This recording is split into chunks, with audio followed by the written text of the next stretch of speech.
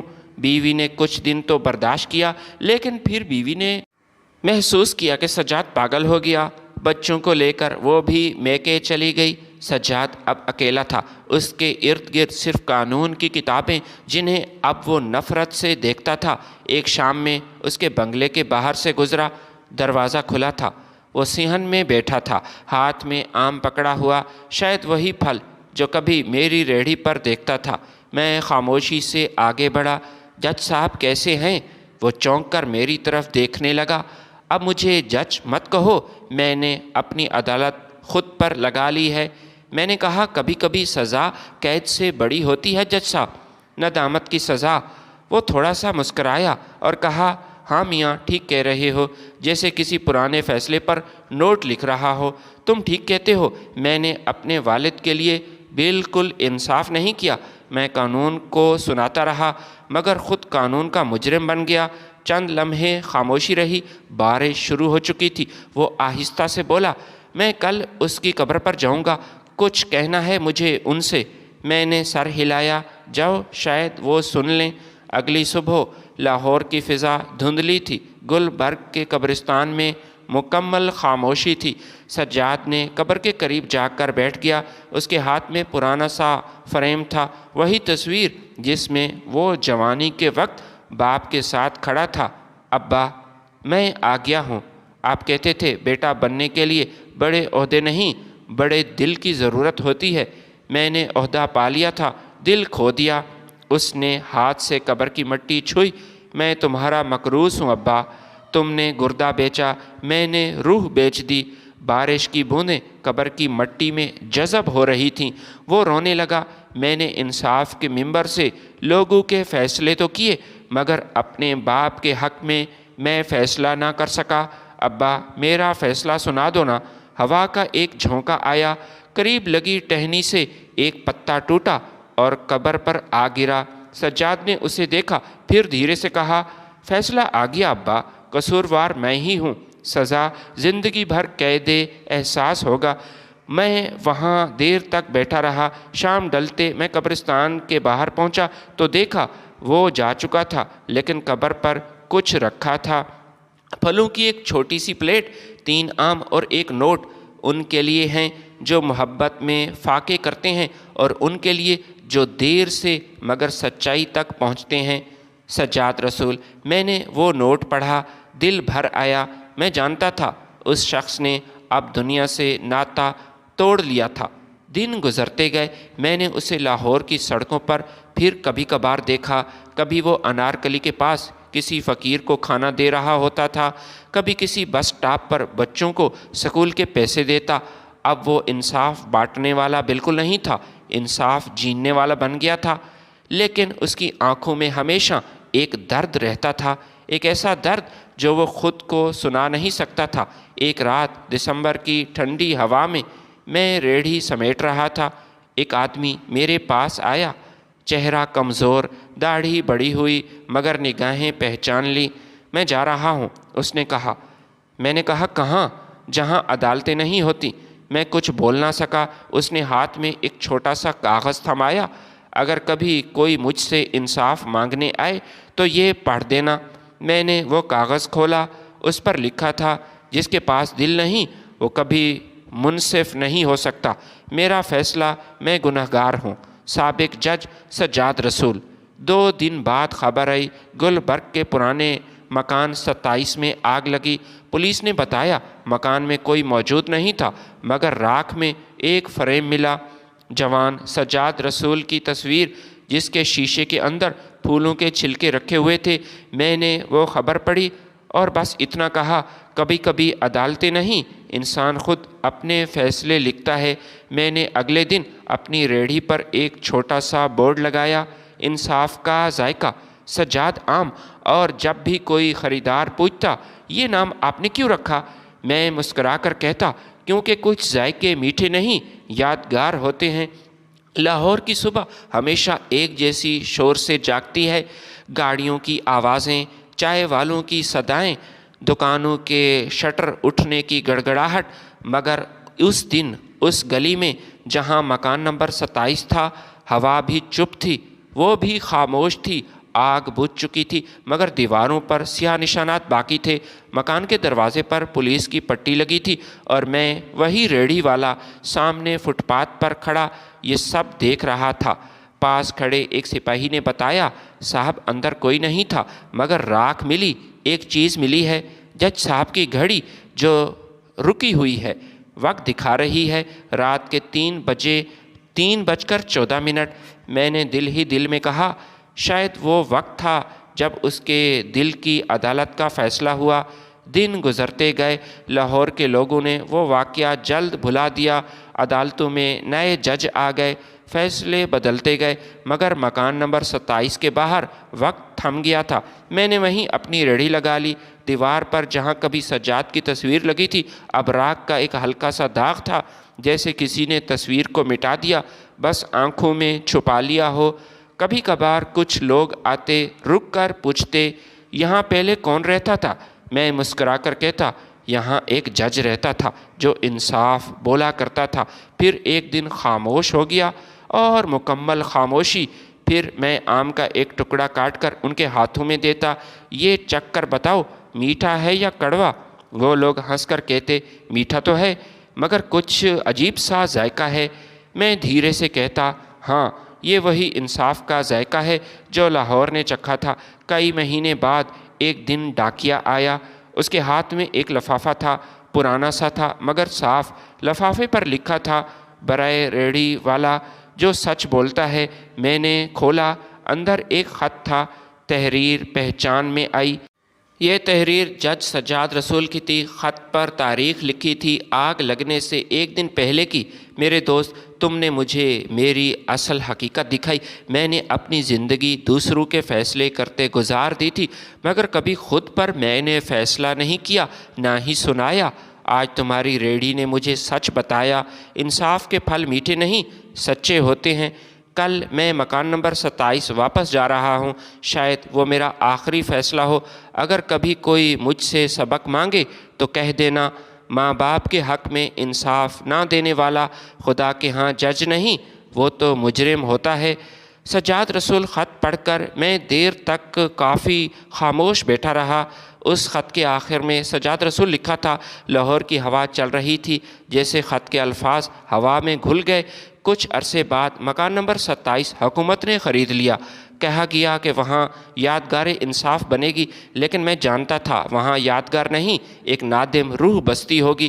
میں نے اپنی ریڑھی کے اوپر لکڑی کے تختے پر ایک نیا جملہ لکھوایا، یہاں انصاف نہیں بکتا، مگر اس کی خوشبو ہر آم میں بسی ہے۔ لوگ ہنستے، کچھ سوچتے اور اکثر بغیر رکے چلے جاتے۔ کبھی کبھار کوئی تھکا ہارا آنکھوں میں اداسی لیے میرے پاس آ کر چپ چاپ آم خرید لیتا اور کہتا، بھائی یہ وہی آم ہے نا سجاد والا؟ میں مسکرا دیتا، ہاں وہی، جس نے اپنی مٹھاس ایک باپ کے آنسوؤں میں بھگو دی۔ سالوں بعد لاہور کے اس حصے میں ایک نیا پل بنا۔ گلی کا نام بدل چکا تھا، مکان نمبر 27 کا نشان مٹ چکا تھا، لیکن جب کبھی بارش ہوتی تو اس گلی میں ایک مانوس سی خوشبو پھیل جاتی، آم، مٹی اور آنسوؤں کی۔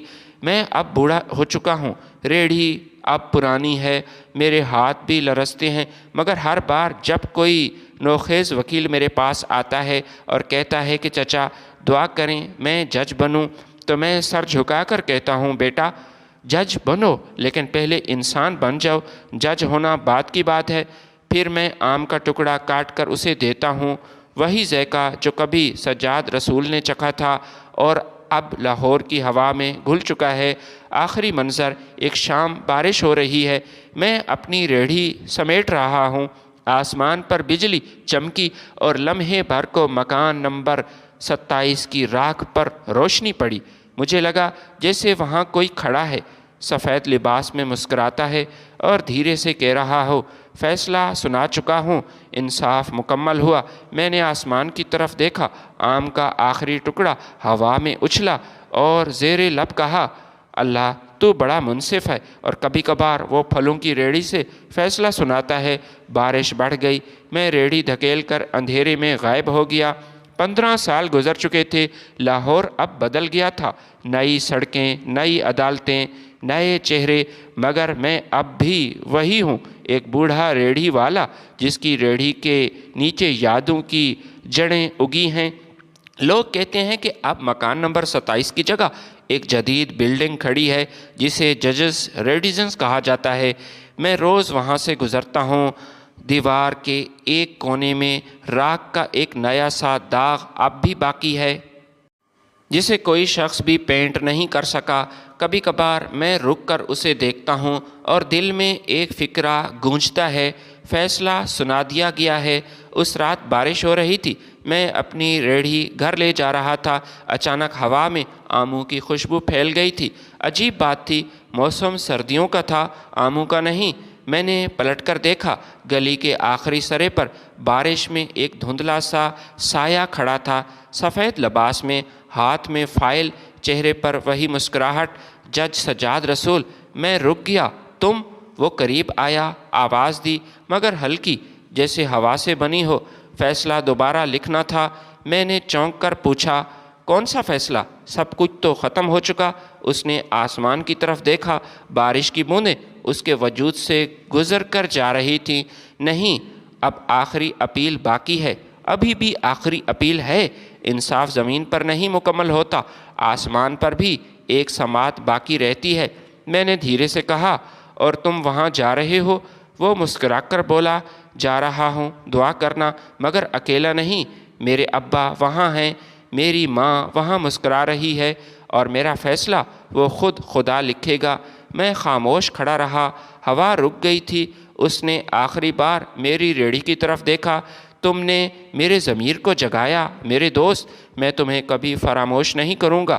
لوگوں نے تمہیں ریڑھی والا کہا، مگر میرے لیے تم وہ منصف ہو جسے خدا نے زمین پر بھیجا تھا۔ میں نے آنکھیں بند کر لیں، جب دوبارہ کھولیں وہ سایہ جا چکا تھا، بارش اب رک چکی تھی، آسمان پر ایک ہلکی سی روشنی پھیل گئی جیسے کسی نے فیصلہ لکھ دیا ہو۔ اگلی صبح میں عدالت کے باہر گیا، وہی ہائی کورٹ، وہی دروازے، مگر اب میں نے ایک چھوٹا سا کاغذ وہاں لگا دیا۔ اس پر میں نے لکھا تھا، اگر کبھی کوئی جج یا پھر وکیل یہاں سے گزرے تو یاد رکھے ہر مقدمے کے نیچے ایک ماں کا دل اور ایک باپ کی قربانی چھپی ہوتی ہے، اور اگر وہ دل ٹوٹ گیا تو انصاف کی سیاہی خشک ہو جاتی ہے۔ ایک ریڑھی والا، لوگ رکتے پڑھتے اور چپ چاپ آگے بڑھ جاتے، مگر میں جانتا تھا کہیں نہ کہیں کوئی ایک دل ضرور لرزتا ہوگا۔ شام ڈھلی تو میں نے ریڑھی پر آخری آم رکھا اور آسمان کی طرف دیکھا اور کہا، فیصلہ سنایا جا چکا ہے جج صاحب، اب عدالت بند کر دیجئے، یہاں سب گواہی دے چکے ہیں۔ پھر میں نے آم کا وہ ٹکڑا کھایا، ذائقہ وہی تھا، میٹھا بھی اور کڑوا بھی، لیکن دل کے اندر ایک عجیب سا سکون اتر آیا۔ مجھے لگا جیسے کہیں دور بارش کے پار مکان نمبر 27 دوبارہ بن چکا ہے، روشنیوں سے بھرپور، اور اس کے دروازے پر ایک تختی لگی ہے۔ یہ وہ گھر ہے جہاں انصاف نے پہلی بار انسان بننا سیکھا تھا۔ سجاد کا بیٹا اپنے باپ کے ہی نقش قدم پر چل پڑا۔ ہائی کورٹ کی عمارت کے ستون بارش کے بعد چمک رہے تھے۔ دروازے کے سامنے ایک سادہ سی گاڑی رکی۔ گاڑی سے اترنے والا شخص سیاہ کوٹ میں ملبوس، ہاتھ میں فائل اور آنکھوں میں وہ وقار لیے ہوئے تھا جو صرف ان لوگوں میں ہوتا ہے جن کے دلوں میں انصاف ایک عبادت ہو۔ وہ جسٹس احتشام سجاد تھا، پاکستان کی عدلیہ کا ایک نمایاں نام اور مرحوم سجاد رسول کا بیٹا۔ احتشام اکثر کہا کرتا تھا، میں نے قانون اپنی کتابوں سے نہیں، اپنے باپ کے آنسوؤں سے سیکھا ہے۔ باپ کی یاد اس روز وہ جلدی پہنچا، چوکیدار سلام کرنے کے لیے دوڑا۔ السلام علیکم جناب جج صاحب۔ احتشام نے مسکرا کر کہا، وعلیکم السلام چودھری صاحب، سب خیر ہے؟ بس حضور، وہ پرانا برگد کچھ سوکھا سا لگ رہا ہے۔ احتشام نے درخت کی طرف دیکھا، وہی درخت جس کے نیچے اس کا باپ اکثر کھڑے ہو کر کہا کرتے تھے، بیٹا، انصاف صرف فیصلہ نہیں ہوتا، یہ ایک دعا ہوتی ہے جو کسی مظلوم کے دل سے نکل کر سیدھی آسمان تک جاتی ہے، اس دعا کو فراموش نہ کرنا۔ احتشام نے آسمان کی طرف دیکھا، بادلوں کے پیچھے سے ہلکی روشنی جھانک رہی تھی، دل میں ایک دھیمی سی چبھن تھی۔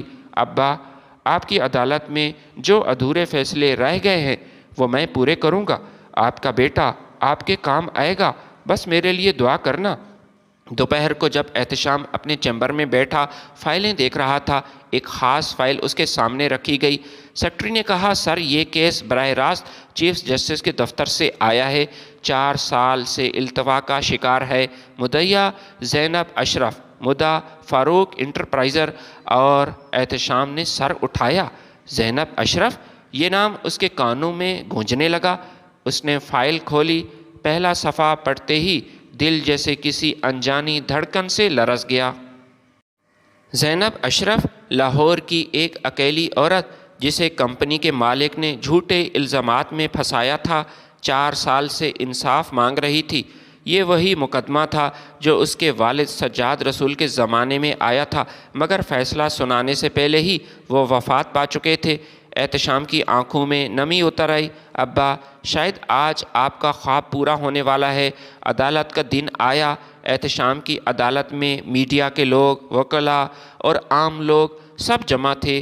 ایک دروازے سے زینب داخل ہوئی، سفید دوپٹہ، چہرے پر تھکن، مگر آنکھوں میں ایک روشنی سی تھی، اور وہ روشنی جو صرف سچ بولنے والوں کے چہرے پر ہی ہوتی ہے۔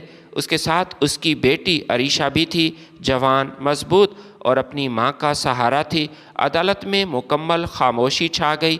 احتشام نے پہلی نظر میں ہی زینب کو دیکھا اور ایک لمحے کے لیے اسے محسوس ہوا جیسے وقت رک سا گیا۔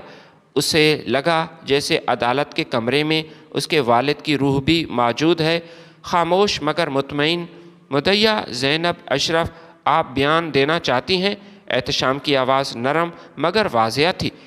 زینب نے سر اٹھایا، جناب والا، میں 4 سال سے ہر عدالت کے در پر گئی ہوں، میری فائلیں، میرے ثبوت، میری عزت سب داؤ پر لگ چکا ہے۔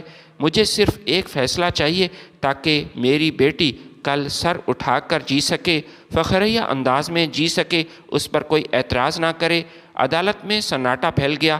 وکیل صفائی اٹھا، جناب والا، یہ عورت کمپنی کی ساکھ برباد کرنے کی کوشش کر رہی ہے، اس کے بعد کوئی ٹھوس ثبوت نہیں، یہ صرف ایک جذباتی ڈرامہ کر رہی ہے۔ احتشام نے وکیل کو روکا، یہ عدالت ڈرامہ نہیں دیکھتی، یہ سچ سنتی ہے بس۔ آپ کو موقع دیا جائے گا، مگر یاد رکھیں سچ کو کمزور سمجھنے والے اکثر فیصلہ ہار جاتے ہیں۔ اس رات احتشام اپنے والد کے پرانے گھر مکان نمبر 27 پہنچا، وہی مکان جہاں کبھی غلام رسول نے اپنی قربانیاں دی تھیں، جہاں کبھی سجاد رسول نے اپنی پہلی عدالت کی تیاری کی تھی۔ دروازہ کھولتے ہی گرد اڑ گئی، کمرے کی دیواریں پر پرانی تصویر لٹکی ہوئی تھی۔ سجاد رسول مسکرا رہے تھے اور اس کے نیچے وہی جملہ لکھا تھا، فیصلہ وہی ہوتا ہے جس میں خدا کی خوشنودی ہو۔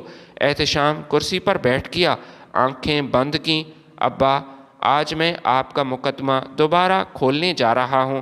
آپ نے جس عورت کو انصاف دینے کا وعدہ کیا تھا، میں وہ وعدہ پورا کروں گا۔ ہوا کے جھونکے سے کھڑکی بجی، ایسا لگا جیسے آواز آئی ہو، احتشام بیٹا، فیصلہ صرف عدالت میں نہیں، ضمیر میں لکھا جاتا ہے۔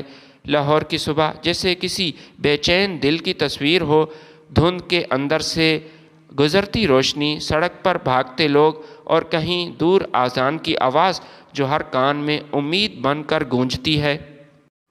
احتشام سجاد نے آج عدالت جانے سے پہلے گھر کی چھت پر کھڑے ہو کر آسمان کو دیکھا۔ ہوا میں وہی نمی تھی جو بارش سے پہلے اٹھتی ہے۔ اس نے دل میں کہا، یا اللہ، آج سچ کو لفظوں کی شکل دے دینا۔ اس کے ہاتھ میں زینب اشرف کی فائل تھی۔ کل رات وہ فائل دیر تک کھول کر پڑھتا رہا، حقائق کو جاننے کی کوشش کر رہا تھا۔ ہر صفحے پر درد کی لکیریں تھیں، ہر سطر میں ایک عورت کی زندگی دبی ہوئی تھی۔ زینب اشرف نے اپنی شکایت میں لکھا تھا، میں نے صرف کام مانگا تھا مگر عزت چھین لی گئی، میں نے محنت کی مگر مجھے الزام ملا، میں تو عورت ہوں مگر میں کمزور تو نہیں، میں سچ ہوں۔ احتشام نے وہ فائل میز پر رکھی، دل کے اندر باپ کی آواز اب بھی گونج رہی تھی، بیٹا، انصاف روشنی ہے مگر یہ روشنی اندھیروں سے گزر کر ہی ہم تک پہنچتی ہے۔ عدالت کے باہر آج غیر معمولی رش تھا، میڈیا کی وینیں کھڑی ہوئی تھیں، ریڑھی والے چنے بیچ رہے تھے اور پولیس والے ہر آنے جانے والے پر نگاہ رکھے ہوئے تھے۔ احتشام صاحب آج بڑا فیصلہ سنائیں گے، کسی رپورٹر نے کہا۔ اس کے بعد دوسرا بولا، کیا ایک عورت کا بیان اتنا طاقتور ہو سکتا ہے کہ ایک بڑی کمپنی کو ہلا دے؟ اندر کمرہ عدالت کچا کچ بھرا ہوا تھا۔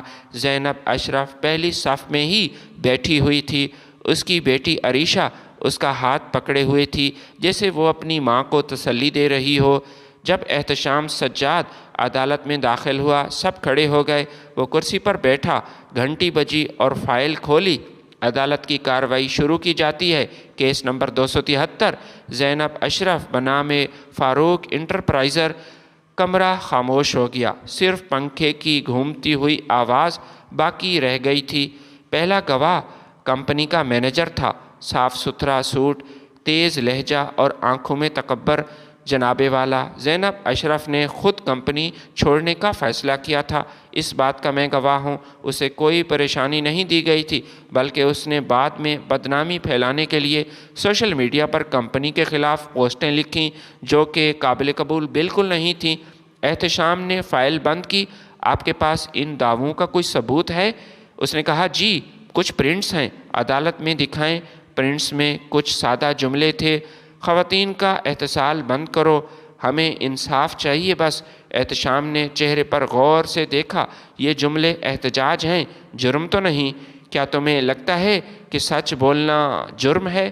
مینیجر چپ ہو گیا۔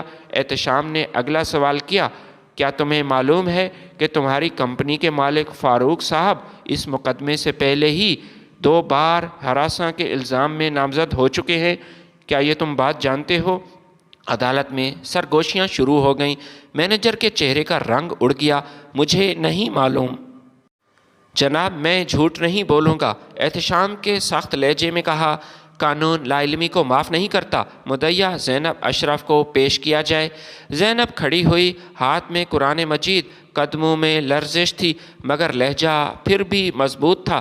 جناب جج صاحب، میں کوئی بڑی عورت نہیں، میں ایک عام نوکری پیشہ خاتون ہوں، میرے شوہر کا انتقال ہو گیا، میں نے بیٹی کو پڑھانے کے لیے دن رات محنت کی، لگن سے کام کیا، میری محنت کو عزت سمجھنے کی بجائے لوگوں نے مجھے کمزور سمجھا، جب میں نے انکار کیا تو مجھ پر جھوٹے الزامات لگا کر نوکری سے نکال دیا گیا، میری فائل ہمیشہ کے لیے بند کی گئی، میری زبان کو خاموش کرایا گیا۔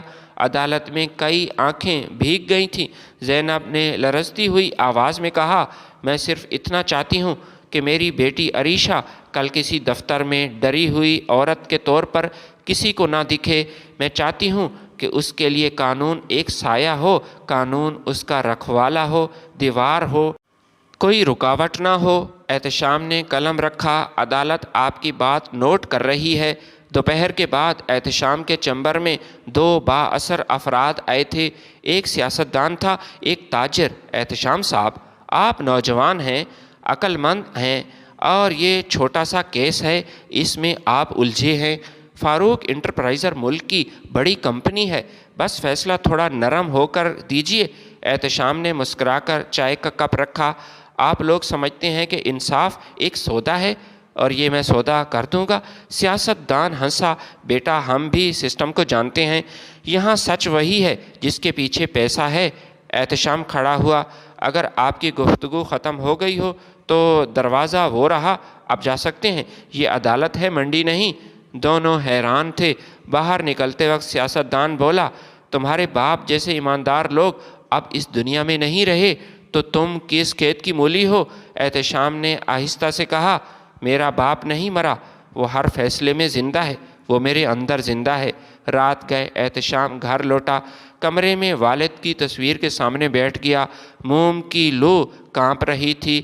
ابا، آج میں نے آپ کے اصولوں کی لاج رکھی، مگر راستہ کٹھن اور لمبا ہے، طاقت اور پیسہ انصاف کی آواز کو دبانے کی کوشش کر رہا ہے، میری رہنمائی کیجیے۔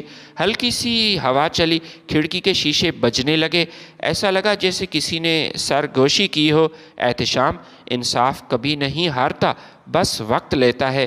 احتشام نے آنکھیں بند کی، اس کے ہونٹوں پر ایک خاموش دعا تھی، یا اللہ مجھے اپنے باپ کی طرح فیصلہ کرنے کی توفیق دے، ایسا فیصلہ جو صرف عدالت نہیں قوم کے دلوں میں سنایا جائے۔ لاہور کی فضا ان دنوں عجیب سا انتشار پھیلا رہی تھی، ہر طرف میڈیا پر بحثیں تھیں، کیا ایک عورت کی بات پر اتنی بڑی کمپنی کو سزا ملنی چاہیے؟ دوسری طرف عام لوگ زینب اشرف کے حق میں بینر اٹھائے عدالت کے باہر کھڑے تھے۔ ٹی وی کی سکرینوں پر احتشام سجاد کی تصویریں چمک رہی تھیں۔ نیوز اینکر کہہ رہے تھے کہ یہ نوجوان جج ملک کی عدالتی تاریخ میں ایک نیا باب لکھ رہا ہے، مگر سوال یہ ہے، کیا سچ اتنا مضبوط ہے کہ پیسے اور طاقت سے جیت سکے؟ صبح عدالت پہنچنے سے پہلے ہی دروازے کے باہر کیمرے اور مائک پڑے تھے۔ ایک رپورٹر نے دوڑ کر آتے ہوئے کہا، احتشام صاحب، سنا ہے آپ کو دھمکیاں مل رہی ہیں، کیا اب آپ کا فیصلہ دینے کا ارادہ رکھتے ہیں؟ احتشام نے بالکل پرسکون لہجے میں جواب دیا، میں انصاف کے راستے پر ہوں اور اس راستے پر چلنے والے کو کسی دھمکی کی، کسی خوف کی کوئی ضرورت نہیں، اسے صرف حوصلے کی ضرورت ہے۔ یہ کہہ کر وہ عدالت کے اندر چلا گیا۔ پیچھے کیمروں نے جیسے روشنی کے جلتر چھوڑ دیے۔ کمرہ عدالت کے اندر آج ایک نیا وکیل پیش ہوا۔ فاروق انٹرپرائزر نے ملک کے مشہور ترین وکیل ظفر قریشی ایڈوکیٹ کو رکھا تھا، چالاک، تجربہ کار اور عدالت کے ہر کونے سے واقف تھا۔ ظفر قریشی نے پوچھا، کیا زینب اشرف نے کبھی کمپنی میں بدتمیزی یا جھگڑا کیا؟ گواہ بولا، جی، کبھی کبھی وہ چیختی تھی، ہم سے بحث کرتی تھی۔ کیوں؟ شاید وہ خود کو دوسروں سے بہتر سمجھتی تھی۔ احتشام نے آنکھیں اٹھائیں، گواہ صاحب، کیا آپ بتا سکتے ہیں کہ زینب اشرف کی چیخ یا احتجاج کے پیچھے آخر وجہ کیا تھی؟ کیا اس دن اس کے ساتھ کوئی غیر اخلاقی واقعہ پیش آیا تھا؟ گواہ ہکا بکا ہو گیا، مجھے نہیں معلوم۔ اگر نہیں معلوم تو آپ کا بیان رائے گواہی نہیں، عدالت میں رائے کی نہیں، سچ کی قدر ہوتی ہے۔ کمرہ عدالت میں ہلکی سی سرگوشیاں گونج رہی تھیں۔ ظفر قریشی نے فوراً موضوع بدلا۔ اسی دوران سوشل میڈیا پر زینب اشرف کے خلاف ایک مہم شروع کر دی گئی۔ جھوٹے پیغامات، پرانے فوٹوز، جعلی پروفائلز۔ ایک ویڈیو وائرل ہوئی جس میں زینب کو ہنستے ہوئے دکھایا گیا۔ عنوان دیا گیا، یہ ہے مظلوم عورت۔ زینب گھر میں بیٹھ کر سکرین دیکھ رہی تھی۔ عریشہ نے ماں کا ہاتھ پکڑ لیا۔ امی، لوگ کتنے ظالم ہیں، لوگ اتنے بے رحم کیوں ہوتے ہیں؟ زینب نے آنسو صاف کیے۔ بیٹی، ظلم ہمیشہ شور مچاتا ہے تاکہ سچ کی آواز دب جائے، مگر یاد رکھنا خاموشی بھی ایک وقت کے بعد چیخ بن جاتی ہے۔ دروازہ بجا۔ باہر احتشام کھڑا تھا۔ میڈم زینب، آپ مضبوط رہیں، یہ کیس اب صرف آپ کا نہیں، یہ ان سب عورتوں کا کیس ہے جن کی آواز دبائی گئی۔ میں وعدہ کرتا ہوں اس بار انصاف جھکے گا نہیں۔ اگلے دن احتشام کو ایک خفیہ لفافہ ملا۔ اس میں صرف ایک نوٹ تھا، فیصلہ محفوظ رکھو نہیں تو تم محفوظ نہیں رہو گے۔ ساتھ ایک گولی بھی رکھی گئی تھی۔ احتشام نے لفافہ مٹھی میں دبا لیا۔ دل میں ایک لمحے کو خوف آیا، پھر اچانک والد کی یاد نے اس کے اندر آگ جلا دی۔ جس نے ایک گردہ فروخت کر کے اپنے بیٹے کو جج بنایا تھا، اس کی قربانی میری کمزوری نہیں بن سکتی۔ اس نے لفافہ سیدھا پولیس چیف کو بھجوایا اور اگلے دن عدالت میں پہلے سے زیادہ مضبوط لہجے میں داخل ہوا۔ عدالت کی آخری سماعت شروع ہو چکی تھی۔ کمرہ عدالت میں گہرا سکوت تھا۔ احتشام نے فیصلہ پڑھنا شروع کیا۔ عدالت کے سامنے پیش ہونے والے شواہد، گواہوں کے متضاد بیانات اور زینب اشرف کی کردار کی سچائی نے یہ واضح کر دیا کہ انصاف کو دیر ضرور ہوئی ہے مگر اندھی نہیں ہوئی۔ فاروق انٹرپرائزر کے مالک فاروق احمد جرم ہراسانی اور جھوٹے مقدمات کے تحت مجرم قرار دیے گئے۔ کمپنی پر 5 لاکھ روپیہ جرمانہ ہوا اور متاثرہ خاتون کو مکمل بحالی کے احکامات جاری کیے جاتے ہیں۔ عدالت میں ایک لمبی سی خاموشی چھا گئی، پھر تالیوں کی گونج اٹھی۔ زینب اشرف کے آنسو بہنے لگے۔ عریشہ نے کہا، امی آپ جیت گئی ہیں۔ احتشام نے دل ہی دل میں کہا، ابا میں نے آج آپ کا خواب پورا کیا۔ آپ کا انصاف لاہور کی فضا میں پھر سے سانس لے رہا ہے۔ شام ڈھل چکی ہے۔ عدالت کے باہر بارش ہو رہی تھی۔ احتشام عدالت سے نکلا تو سڑک کے کنارے ایک بوڑھا شخص پھلوں کی ریہڑی لگا رہا تھا۔ وہ وہاں ٹھہر گیا۔ اس نے ریہڑی والے کو سلام کیا۔ چچا، موسم اچھا ہے نا؟ بوڑھا مسکرا کر بولا، پتر، جب انصاف ہوتا ہے تو موسم اچھا ہو جاتا ہے۔ احتشام نے آسمان کی طرف دیکھا۔ بادلوں کے پیچھے سے ہلکی سی روشنی جھانک رہی تھی۔ شاید وہ روشنی کسی مکان نمبر 27 سے آ رہی تھی جہاں ایک باپ کبھی اپنے بیٹے کے خواب دیکھا کرتا تھا۔ ویڈیو پسند ہے تو لائک اور شیئر ضرور کیجیے گا۔